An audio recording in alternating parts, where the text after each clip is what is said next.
This is two-story house for sale. Spacious itong bahay na ito. Nandito lang ito sa San Lorenzo Ruiz 2, Dasmariñas, Cavite. Pasukin natin ito. Maganda itong house na to dahil corner lot siya.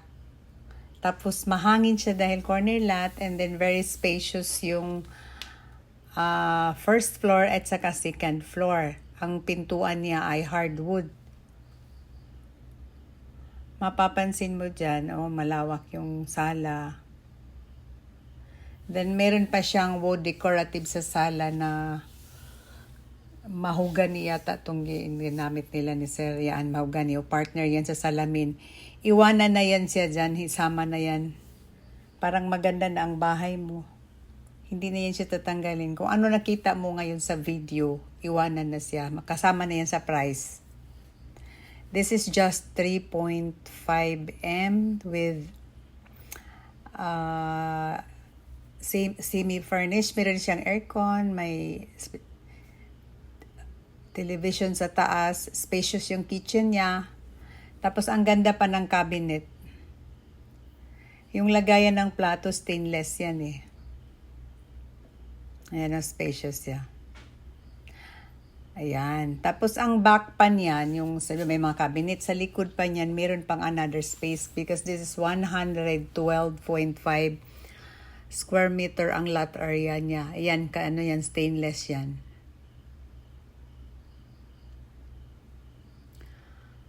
Diyan yung lavatory mo and kitchen. Ang toilet and bath niya magkahiwalay. Yan yung toilet, ito naman bathroom.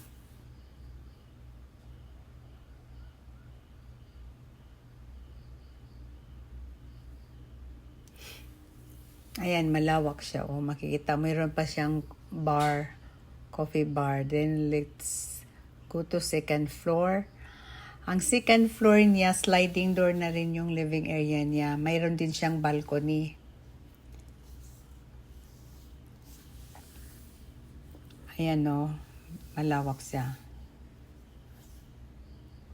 Mahangin siya dahil corner, tapos meron pa siyang balcony or terrace.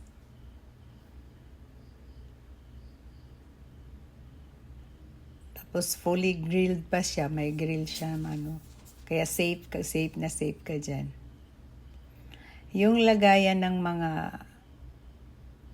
ano bang tawag dyan? Figurine, yun? Kamagong yun, yung kanina. This is the master bedroom. Malawak yan sa actual.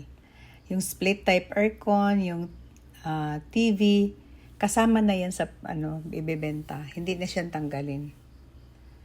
Ito yung toilet and bath niya, maganda yan. Mahilig si ma'am ng pink with butterfly pa.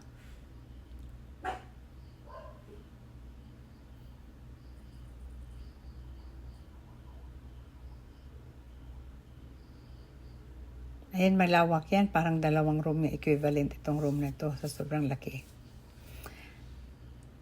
Then itong space na to, pwede pa yung gawin mo pang another room. At the back of that orange, ang taas niyan ay taas ng kitchen. Pwede mo pang gagawa ng another room. Kasi nakaslab yung kitchen eh. So pwede mo na lang siyang bubungan at saka wall. May dingding. So another room naman, yun yung taas ng kitchen. Nakaslab na kasi siya. Ayan, baba tayo. At saka at the back of the kitchen, meron pang space doon nga ginawa lang ng bodega. Hindi ko lang natin mabuksan kasi yung susi nagloko yung kandado. Papalitan na lang yung kandado lang naman yun. Yung padlock. Ayan coffee bar. Maganda siya. Ito naman yung sa labas. Siya, corner. Nakita ko lang dito na corner lot siya. Kaya sabi kong mahangin dahil corner lot. Ayan yung surroundings niya.